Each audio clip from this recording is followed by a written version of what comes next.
जय गजानन. पुन्हा एकदा आपल्या कपिकुल चॅनलमध्ये मी कृष्णमयी आपल्या सगळ्यांचं खूप खूप आनंदाने सहर्ष स्वागत करते. नवीन वर्ष सुरू झालं, फेब्रुवारी महिना आला की मग कपिकुलच्या मोठ्या उत्सवांची गडबड लगबग सुरू होते. पहिला असतो तो म्हणजे भिक्षा फेरीचा कार्यक्रम. नाशिकमध्ये, बाहेरच्या शहरांमध्ये विविध ठिकाणी गुरुदेवांची पुण्यदायी अशी भिक्षा फेरी सुरू होते. ही भिक्षा फेरी काय आहे, कशी असते, तिचं महत्त्व काय, याबद्दलचाच हा माझा आत्ताचा एपिसोड असणार आहे.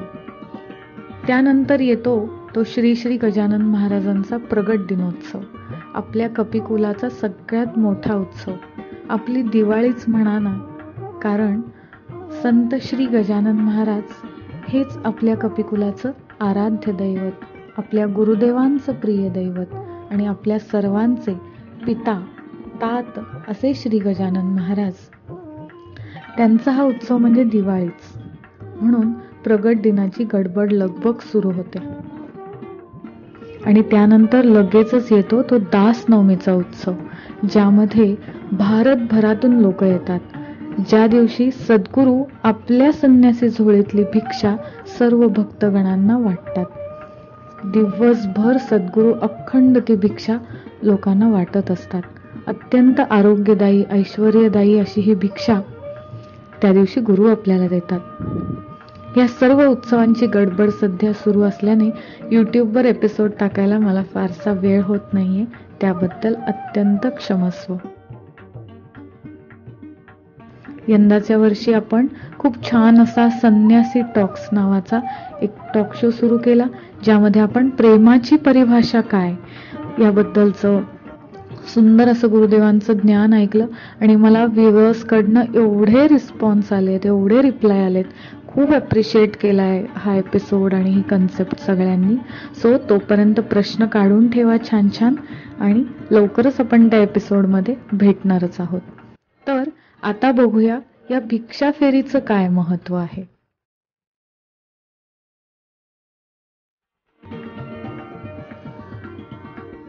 एक 1008 श्री महंत तपोमूर्ती परमहंस सद्गुरू श्री वेणा भारती महाराज यांनी 21 वर्षांपूर्वी कठोर असं संन्यास व्रत स्वीकारलं.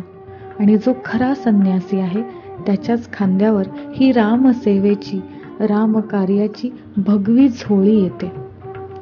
आणि हा अधिकार सद्गुरूंनी त्यांच्या तपश्चर्येने प्राप्त करून घेतलेला आहे, ज्याचं स्वतःचं सगळं संपलेलं आहे.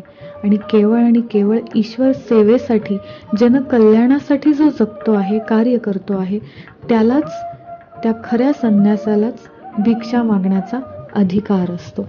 अशी ही गुरुदेवांची पुण्यदायी भिक्षा फेरी गेली 21 वर्ष अव्याहत सुरू आहे. हे त्याचं बरोबर 21वं वर्ष.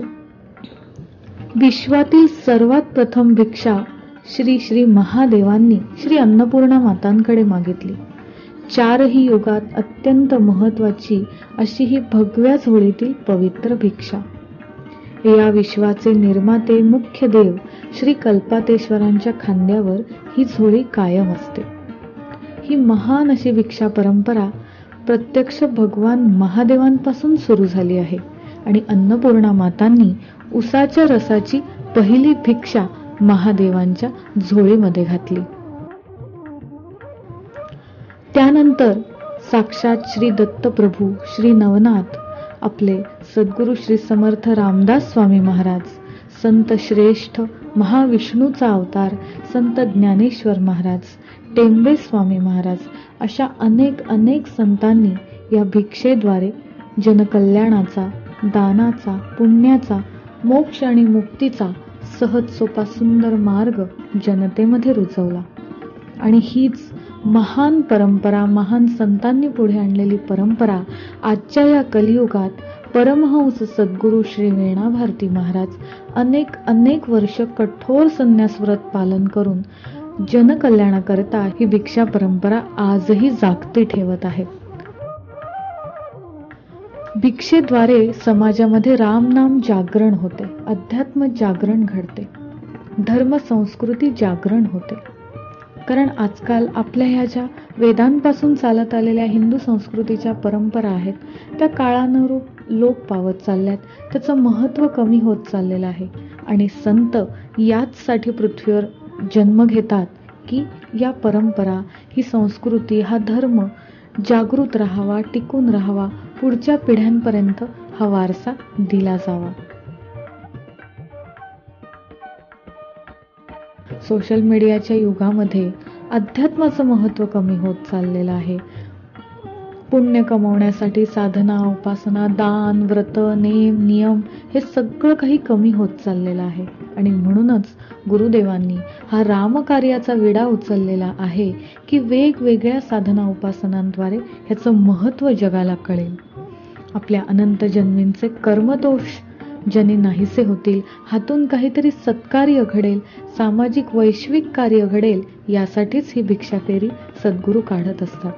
गावोगावी अनवाणी त्या चालत जातात.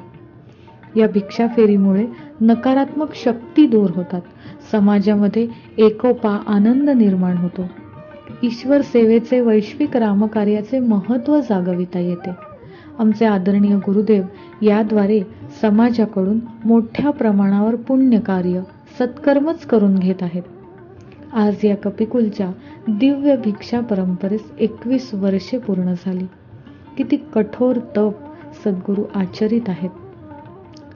हृदयाने, वृत्तीने आणि अंतरात्म्याने जो खरा संन्यासी आहे, नुसत्या भगव्या वस्त्रांनी नव्हे तर अंतरंगातून जो ईश्वरमय झालेला आहे, ज्याने ईश्वराला प्राप्त केले आहे आणि आपलं सर्वस्व ज्याने ईश्वर सेवेसाठी अर्पिलं आहे, आयुष्यभर जनकल्याणाची आण घेतली आहे आणि ज्यास तपश्चर्येने ब्रह्मज्ञान प्राप्ती झाली आहे, जया हृदयी ईश्वर निवांत झाला आहे, अशाच समर्थ खांद्यावर श्रीराम आज्ञेने ही भगवी झोळी येते.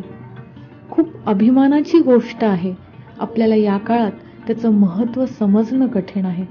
परंतु संन्यास व्रत, भिक्षा, भगवी झोळी, त्याचं दर्शन, सद्गुरूंनी असं दर्शन आपल्या सदनाजवळ येऊन भक्ताला देणं हे खूप खूप खूप भाग्याचं आहे.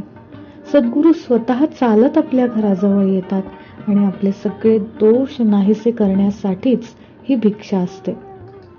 यामुळे आपल्यामध्ये त्यागाची भावना जागृत होते, दानाची भावना जागृत होते, थोडा तरी मोह आपला कमी होतो आणि आपल्यातलं काहीतरी दुसऱ्यासाठी आपण द्यायला शिकतो.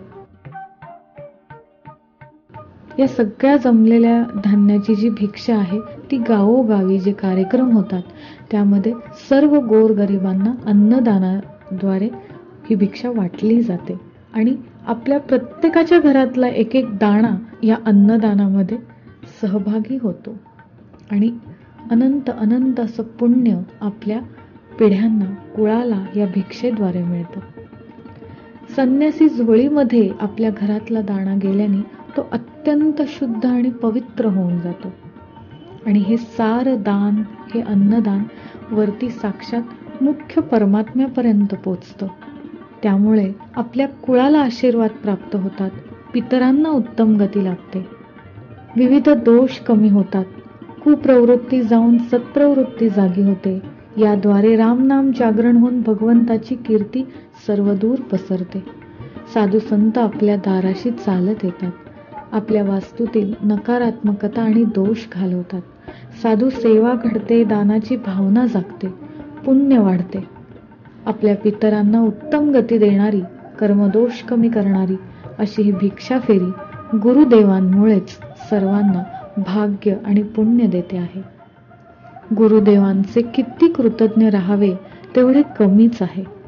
कारण पुराण काळात आपण या कथा ऐकलेल्या आहेत की साधू संत संन्यासी दाराशी येतात, त्यांचं पूजन करावं.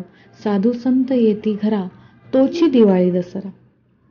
या पद्धतीने आत्ताच्याही पिढ्यांना, भारताच्या या नवीन पिढीला ही परंपरा कळावी म्हणूनच आजही कपिकुलाचं हे अव्याहत कार्य सुरूच आहे.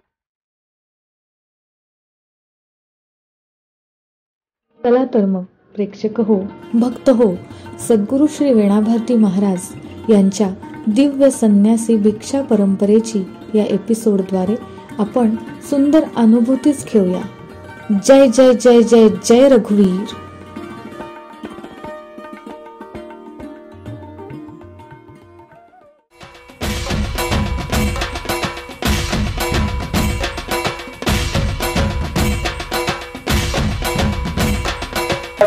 अनन्य सेविका संन्यासिनी गुरुश्री वीणा भारतीजी महाराज यांचे आपल्या परिसरामध्ये रामदासी परंपरेनुसार भिक्षेसाठी आगमन झालेले आहे.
खडा उवाजे पाऊल उमटले माझ्या अंगणात, खडा उवाजे पाऊल उमटले माझ्या अंगणात.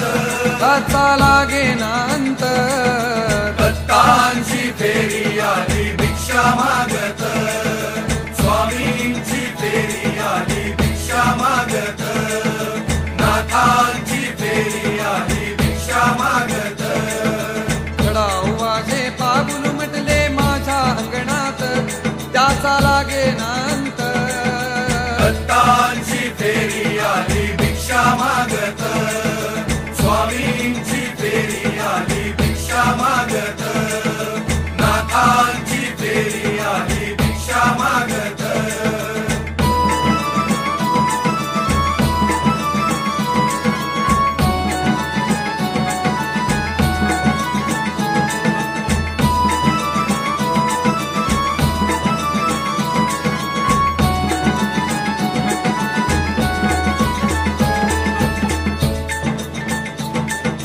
पौर्णिमेचा दिवस सडा माझ्या अंगणात, पौर्णिमेचा दिवस सडा माझ्या अंगणात, त्याचा लागे नांत.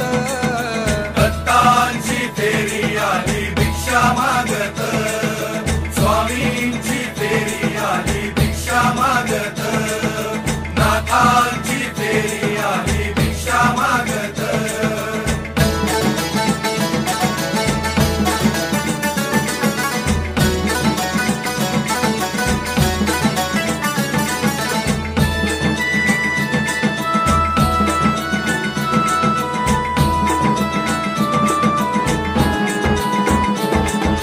भगवी झोळी घेऊन आले भिक्षा मागत, भगवी झोळी घेऊन आले भिक्षा मागत.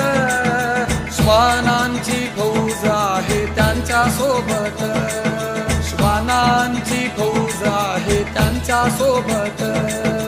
खडा उवाजे पाऊल उमटले माझ्या अंगणात, त्याचा लागे नांत. दत्तांची फेरी आली भिक्षा मागत,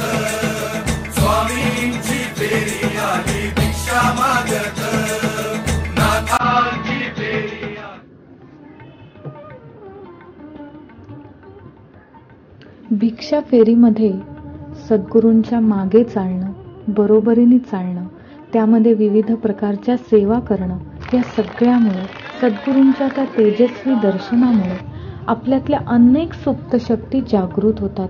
आपल्यातली एक ऊर्जा जागृत होते, सळसळतं चैतन्य आपल्यामध्ये येतं. या भिक्षा फेरीमधलं सद्गुरूंचं दर्शन हे अतिशय वेगळं, दिव्य, तेजस्वी असतं. सद्गुरूंचं अखंड मौन असतं. या भिक्षा फेरीच्या वेळेला वरती वातावरणामध्ये खूप बदल झालेला असतो. जी काही आपल्यावर वेगळी वेगळी आच्छादनं असतात ती दूर होतात आणि साक्षात परमेश्वराशी आपण लिंक होतो. परमेश्वराला साक्षात मधली सगळी आच्छादनं हटून आपण दिसू लागतो, कारण आपण संन्यस्त सद्गुरूंच्या सोबत असतो. कारण भगवा रंग हा सगळ्या देवदेवतांचा, रामरायांचा, हनुमंतांचा, समर्थांचा अतिशय प्रिय रंग आहे. विरक्तीचा रंग, वैराग्याचा रंग, शक्तीचा रंग, ऊर्जेचा रंग, ज्ञानाचा रंग, आत्मरंग हा भगवा आणि भगवाच आहे. हा एक संतुष्टीचा रंग आहे. हा आध्यात्मिक आनंदाचा रंग आहे. हा रामांच्या सुंदर हास्याचा रंग आहे. म्हणूनच अशा भिक्षा फेरींमध्ये आपण साधू संतांची जेवढी म्हणून सेवा करता येईल तेवढी निश्चितच करायची असते. देवांचा हा एक प्रकारचा स्पॉटलाईटच आहे म्हणा ना, की संत सद्गुरूंच्या सानिध्यात आल्यावर त्या स्पॉटलाईटमध्ये आपण येतो आणि देवी देवतांना आपण दिसू लागतो. सत्कर्म, सत्कार्य, साधू संत सेवा घडली कीच परमेश्वराचं आपल्याकडे लक्ष जातं. जसे आपले वेगळे वेगळे सण आहेत, आपण सण साजरे करतो, तसं भिक्षा फेरी हा देवी देवतांचा सण आहे. ज्यानं हे सगळं जग निर्माण केलं त्याच्या अत्यंत आवडीचा सण, उत्सव म्हणजे भिक्षा फेरी. त्यामुळे जर सद्गुरू स्वतः चालत आपल्या घरापुढे येत आहेत, साक्षात देव दारी येतोय, तर आपण भव्य दिव्य स्वागत करायलाच हवं. कारण साधू संत येती घरा, तोची दिवाळी दसरा. संत कार्यास काही देता, तेथे अगणित होते सर्वथा. आपण कणभर दिलं तर परमेश्वर निश्चितच मणभर देणार आहे. आपण देणारे कोण हे सगळं त्याचंच तर आहे. आपल्यामध्ये ती त्यागाची आणि दानाची भावना जागावी म्हणूनच असे विविध उपक्रम, उपासना संत आपल्यासाठी देत असतात. स्वतः देह झिजवतात, कष्टवतात आणि पुण्य मात्र आपल्याला मिळते.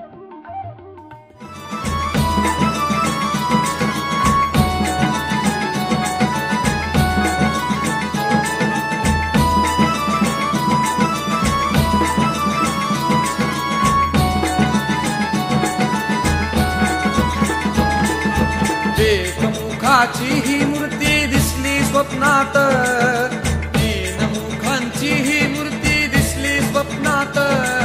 रुद्राक्षांची माळ आहे त्यांच्या गळ्यात, रुद्राक्षांची माळ आहे त्यांच्या गळ्यात.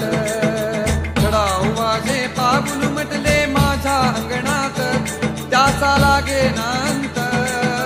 दत्तांची फेरी आली भिक्षा मागत, स्वामींची फेरी आली भिक्षा मागत, नाथांची फेरी आली भिक्षा मागत.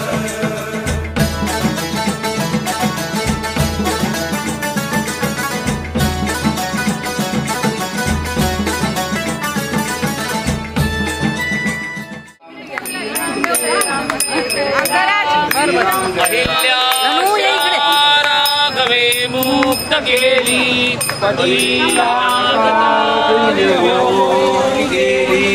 जया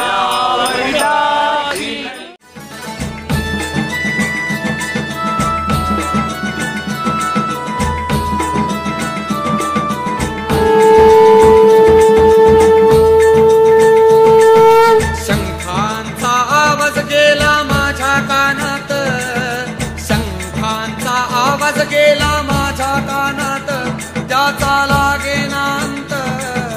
दत्तांची फेरी आली भिक्षा मागत, स्वामींची फेरी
परी संग सोडून सुखी राहावे.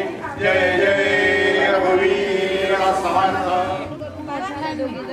श्री गजानन जय गजानन श्री गजानन जय गजानन.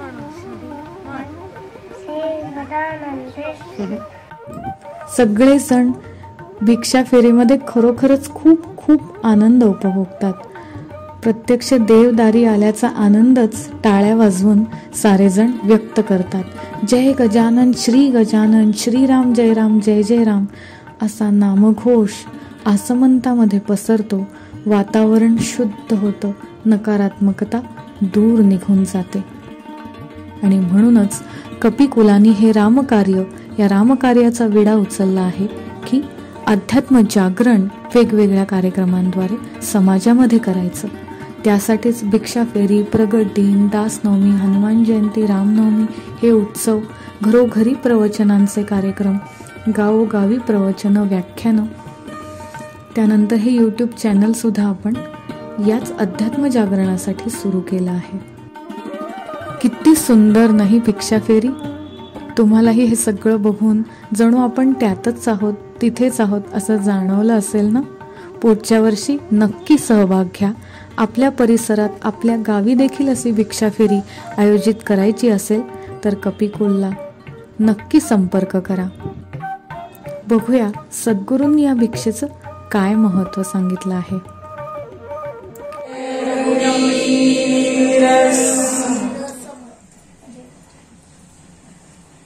छान, आपलं सुंदर झालं. खूप लोकांनी आपल्याला खूप काय काय सांगितलं होतं, परंतु तरी देखील आपली जशी व्हायला हवी तशीच परीक्षा झाली.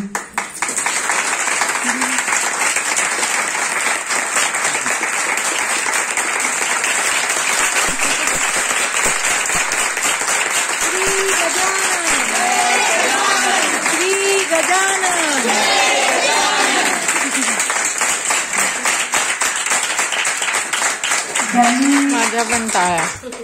ज्यांनी भिक्षा फेरी अगदी नेटाने, प्रयत्नाने आणि स्वतःच्या तपश्चर्याने खरोखरच करवून घेतली आपल्याकडून, त्या कृष्णमयांसाठी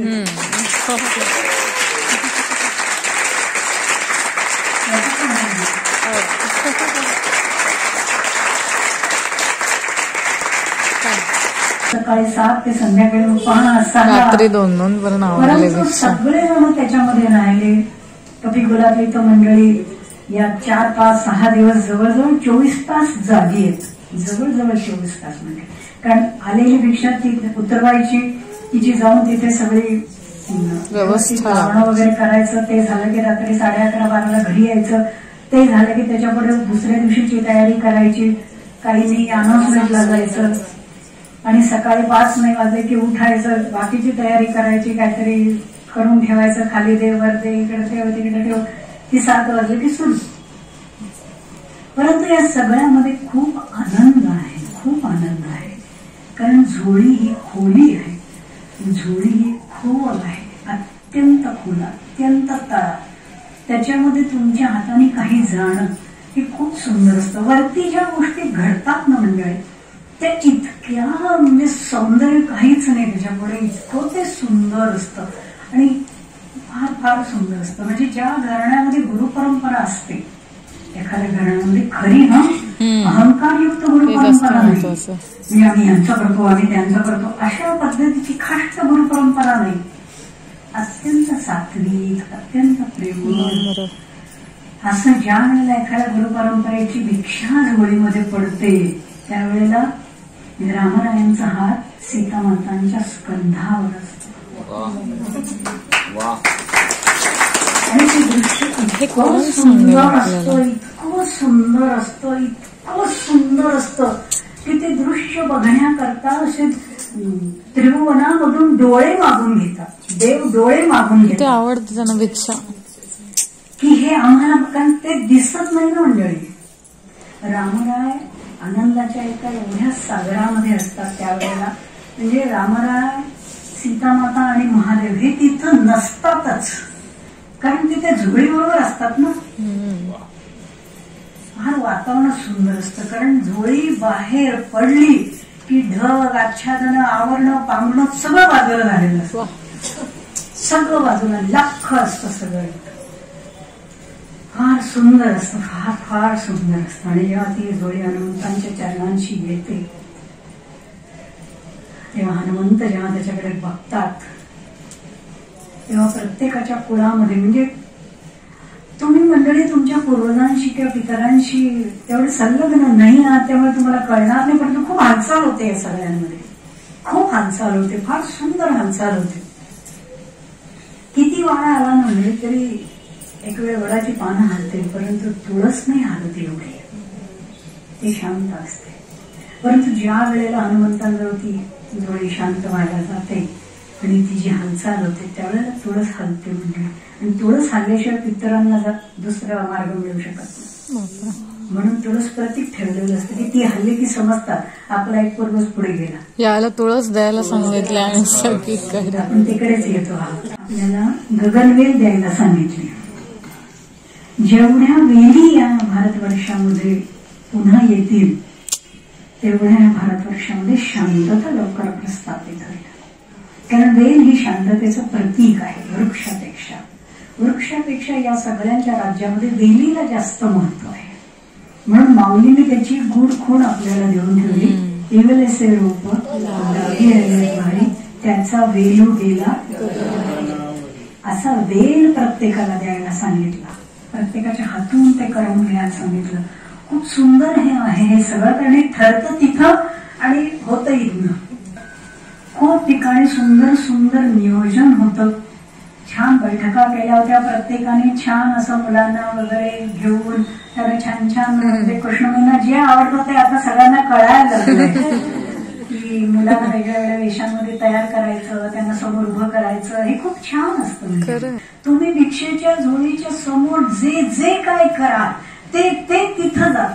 कारण ते त्यांच्या आपण कसं एखादा तुम्ही काय ते आठवतं ना मेसेज त्याला कसं तुम्ही ते काहीतरी करत असाल ना असं असं ते चालू असेल तुमचं तर ते जे तुम्ही करताय तो संदेश अक्षरांनी पाठवतात. तोच संदेश तसाच महादेव फक्त नृत्यात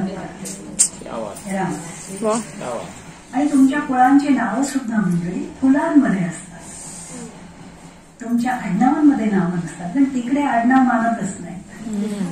तिकडे फुलांमध्ये नावं जातात. फुलं वेगळी वेगळी जे आपण ज्याला म्हणतो त्यातलं प्रधान फुल जे आहे ते आहे चाफा. त्यामुळे भिक्षाही खरं तर अखंड चालू राहते. 3 दिवस नाही पाहिजे जास्त पाहिजे. आणि तशी तुम्ही लोक खरोखर खूप भाग्यवान आहात. म्हणजे कारण सद्गुरू गजानन महाराजांच्या देहावरती कायम जोडी असते. कधीही निघत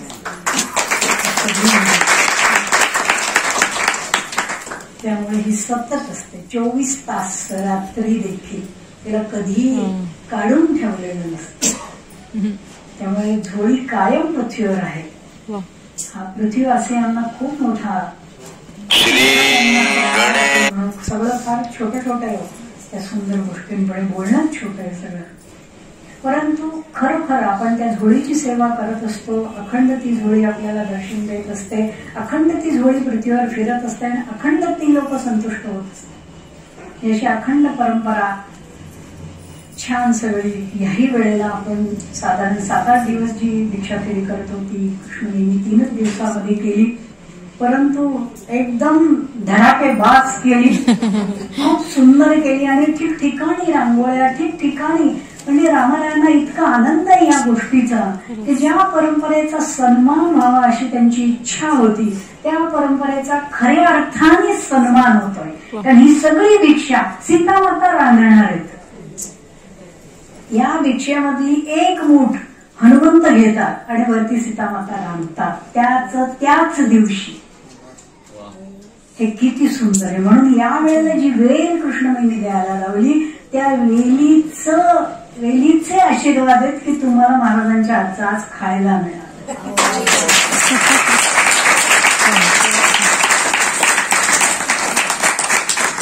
इतकं हे सगळं वेलीसारखं एकात एक एकात एक एकात एक एकात एक एकात एक असतात.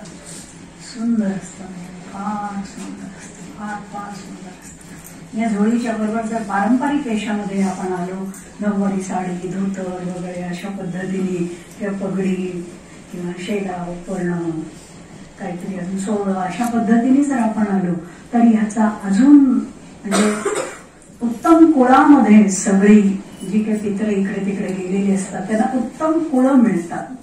म्हणजे देव, गंधर्व, वसू अशा कुळामध्ये आपले पित्र जातात, वास करतात. आणि असा विचार करा की जर आपली कुळं राजदरबारात, आपली पित्र जर राजदरबारात गेली तर तुम्ही इथे दरिद्री राहाल का?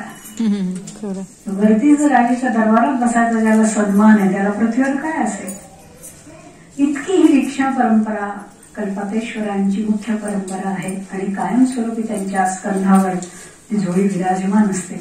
त्यामुळे संन्यासी जो असतो, सद्गुरू गजानन महाराजांचा संन्यासी, समर्थ रामदास स्वामी महाराजांचा संन्यासी, महाबली हनुमंतांचा संन्यासी, त्याला ती झोळी कायम त्याच्या अंगावर ठेवण्याचा अधिकार असतो. आणि अशी ती परंपरा आपल्याकडे आजही चालू आहे. त्या परंपरेचा खराच सन्मान, खरा उत्सव कृष्णजींनी केला. सगळेजण अत्यंत त्यांचाच तो अधिकार आहे, अर्थात त्या जे ठरवतील त्याप्रमाणे सगळं जण हालत असतं. स्वतः महाराजांना या सगळ्या गोष्टीचा खूप आनंद आहे. कारण आतापर्यंत म्हणजे जसं युग सुरू झालं, युग परंपरा सुरू झाली, युगांची शासनं सुरू झाली, युगांची व्यवस्था सुरू झाली, सतयुग, त्रेतायुग, द्वापारयुग, कलियुग अशी जी युग सुरू झाली, या युगांच्या शासनामध्ये आजपर्यंत जे राक्षसांशी लढतंय, जे कलीशी लढतंय ते एकमेव आहे, ते म्हणजे झोळी. काहीच न गदा न शंख न चक्र, लढते आहे ती झोळी, जी सदैव ते योगी राजांच्या खांद्यावर सदैव असते. ते त्यांचं भूषण आहे. तसे ते कधीच प्रकट होत नाही. झोळीसह ते असेच प्रकट होतात, शंख चक्र गदा, झोळीसह नाही प्रकट होत. म्हणून आपल्या मनाच्या श्लोकामध्ये देखील खूप वेळा हा श्लोक घेतला गेला. बऱ्याच जणांनी तो म्हटला सुद्धा की जगी थोरला देव तो सोडला असे. आणि अजून एक श्लोक आहे की तया देव रायासी, तिन्ही देव जेथोनी निर्माण झाले, तया देवरायासी कोणी न बोले. त्या देवरायाला कोणीच विचारत नाहीये, ओळखतही नाहीये, त्याचा कोणी गजरही करत नाही, जय जयकारही करत नाही. तो जो देव आहे तो तिन्ही देवांना उत्पन्न करणार आहे. तिन्ही देव म्हणजे कोण? या तिघांनाही ज्यांनी उत्पन्न केलं त्या थोरल्या देवाला, त्या मुख्य देवाला, त्या देवरायाला कोणीच विचारत नाहीये. आणि अति गूढ आहे सगळं. परंतु आपल्याकडे त्या देवांचीच ही दर्शन स्थळी ठेवली आपण. त्या मुख्य देवांचं नाव आहे श्री कल्पातेश्वर भगवान, जे या झोळीसह सदा विराजमान असतात. आजही आहे, उद्याही असतील, कालही होते. आणि तिथून हा सगळा सन्मान होत असतो. आणि म्हणून या सगळ्या गोष्टी भिक्षेच्या वेळेला खूप पाळायच्या असतात. आपण पाळतोही सगळ्या. आणि म्हणून ही झोळी, हा सन्मान जो कृष्णजींनी केला, याही काळामध्ये कल्पना नसेल सगळ्यांना, परंतु त्या कित्येक रात्र तशाही त्या झोपणं त्यांचा अवघड असे. पण अशा आणखीन चिंतेमध्ये त्यांच्या कित्येक रात्री गेल्या. झालं, कारण तोपर्यंत एखादी गोष्ट निभावून न्यायची. आपल्याला घरामध्ये 4 पाहुणे आल्यावर चहा करणं सुद्धा निभावून नेणं असतं.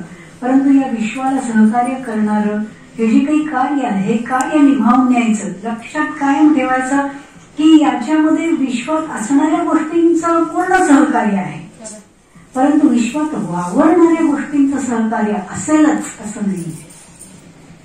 म्हणून आपलं हे पर्व आहे ते शांती पर्व आहे, ते झोळीचं पर्व आहे, ते भिक्षेचं पर्व आहे. झोळी ही शांतीचं पहिलं चिन्ह आहे. फक्त झोळी, बाकी काय. आणि ती सगळ्यांचं भलं करते. म्हणून यावेळेला कुळांनी कशा कशा प्रेरणा दिल्या आणि एवढ्या भयानक वातावरणामध्ये मुलांना आणलं, किती आश्चर्य आहे. परंतु हे निश्चित आहे मंडळी की कुणी 6 महिन्याच्या आत जेव्हा झोळीचं दर्शन करतं, तेव्हा संन्यासाच्या झोळीला स्पर्श करतं, त्यांच्या अंकावरती आपल्या मुलाला ठेवतं, त्याला किती वादळ येऊ, किती संकट येऊ, किती संघर्ष तो पार होणार. त्याला काही अडचण येणार नाही. एवढी त्या झोळीमध्ये शक्तीच आहे. झोळी ही इतकी विश्वप्रेरणा आहे, इतकं विश्वप्रेम आहे त्या झोळीमध्ये दडलेलं, की झोळीमध्ये असंही आहे की भिक्षेला निघताना, अगदी निघताना न ठरवता, म्हणजे फोन करून नाही बरं का, न ठरवता एखाद्याला भिक्षेला निघताना एखादा आला आणि त्याने भिक्षा घातली आणि तोच जर पुन्हा झोळी सगळं करून दर्शनाला आता शांत व्हायला येतेय, अशा वेळेलाही तोच न चुकता, न ठरवता, न फोन करता, न आयोजन करता परत नेमका त्याच वेळेला जर तो आला तर त्याला कुबेराचा 1 पैसा मिळतो. सद्गुरूंनी संन्यासासारखं कठोर व्रत धारण केल्यामुळे आनंद आणि समाधान असतं, पण त्यासाठी गुरूंनी संन्यास घेतला आणि इतकं अवघड सगळे त्याचे जे नियम आहेत ते स्वतः सद्गुरू पालन करत असतात. म्हणजे भिक्षेच्या वेळीही, घरी असतानाही, मंदिरात असतानाही, कुठे गेलो तरीही जे जे संन्यासाचे कठोर नियम आहेत ते महाराज फार काटेकोरपणे पाळत असतात. कारण समर्थांच्या काळामध्ये किंवा माऊलींच्या काळामध्ये जी भिक्षा झाली ती खूप अपमानास्पद झाली. म्हणजे ते कायम मला ही भिक्षा जरी बघत असताना आठवत असतं की त्या काळी जर आपण असतो तर आपण स्वतः ते सगळी तयारी अशीच केली असती आणि साक्षात समर्थ दारापुढे जात असते आणि किती लोकांनी भिक्षा दिली नाही दिली ते सगळं आपण भरून काढावं. आणि सद्गुरूंच्या स्वरूपामध्ये ती सगळी तत्व निश्चितच विराजमान आहेत, माऊलींचा असो, समर्थांचा असो. आणि तेव्हा राहून गेलेलं आपण जेवढं म्हणून ते पुसून काढता येईल दुःख आणि आनंद देता येईल तेवढा प्रयत्न करावा. कुठेतरी मी एकदम 90 वर्षाचा आहे आणि मी ते असेल तर मी त्या सोहळ्याचा आनंद तेवढा नाही घेऊ शकणार. पण आता त्या म्हणजे आपलं ते वय असताना आपण सगळे जे जोडले गेलो होतो ना, याला पण खूप महत्व आहे. कारण आता आपण काहीतरी करू शकतोय सगळेच, असं नाही की आपल्याला हे नाही. तर मला खूप छान वाटतंय आणि त्यावेळेला आम्हाला तेवढं आलो की काही कळत नाही जे वर चाललंय, पण एक आतून आनंद असतो. एवढं मात्र नक्की अनुभवू शकतो आम्ही. कसं आम्हाला असं वाटत असतं की अजून व्हावं, किंवा लोक आली त्यांना सांगण्याची, म्हणजे पत्रक द्यायला आनंद असतो, सांगायला आनंद असतो. आणि कायम मैत्रीचं पण मी खरंच कौतुक करेन की ती हे सगळं करून ऍट ए टाइम इतक्या ठिकाणीचं बारीक लक्ष असतं ना, म्हणजे भिक्षेच्या झोळीमध्ये लक्ष असतं, लहान अशी मुलं आली असली त्यांचं ती कौतुक करते, त्या ह्याच्यात पुढचं नियोजन असतं. खूप खूप दैवी गुण वाटतात सगळे, म्हणजे आहेच.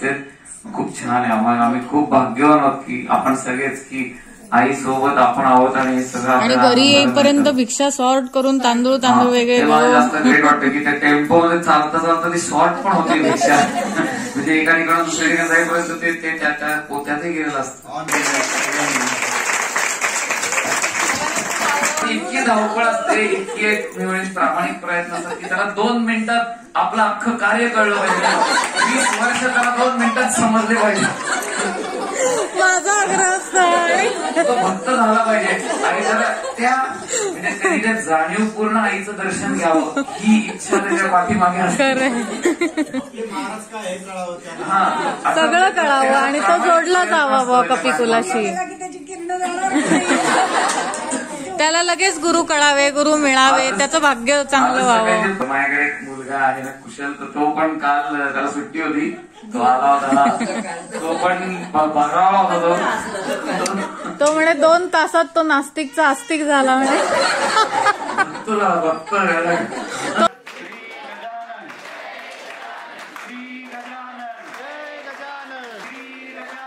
विशेष म्हणजे सद्गुरू इतके कठोर नियम या संन्यासाचे पालन करतात आणि या तपश्चर्येचं फळ हे आपल्या सगळ्यांना मिळतं. दर्शने दोष नासती, यासाठी किती तप सद्गुरू करतात. पूर्ण भिक्षा होईपर्यंत अखंड मौन असतं. पाण्याचा घोट देखील सद्गुरू घेत नाहीत. किती ऊन असो, कितीही फरशी तापलेली असो, अनवाणीच ते सगळीकडे जातात. समोर आपली कितीही गडबड चालू असली तरी सद्गुरू निश्चल असतात. कारण भिक्षा घालणाऱ्याचं कुळ, त्यांची 108 कुळं सद्गुरूंना दिसत असतात आणि त्यांचा धागा त्यांना परमेश्वराशी त्यावेळेला जोडायचा असतो. कोणी काय भिक्षा घातली हा निरोप ईश्वरापर्यंत पोचवायचा असतो. हे खूप मोठं विलक्षण असं रामकार्य सद्गुरू वेणा भारती महाराज करत आहेत. आणि या सगळ्याचं आयोजन नियोजन हा भिक्षेचा उत्सव ज्यांनी केला त्या या कपिकुलाच्या उत्तराधिकारी कृष्णमयी. देव मस्तकी धरावा, अवघा हलकल्लोळ करावा, या पद्धतीने समर्थांच्या आज्ञेने हे कार्य अव्याहत सुरू आहे.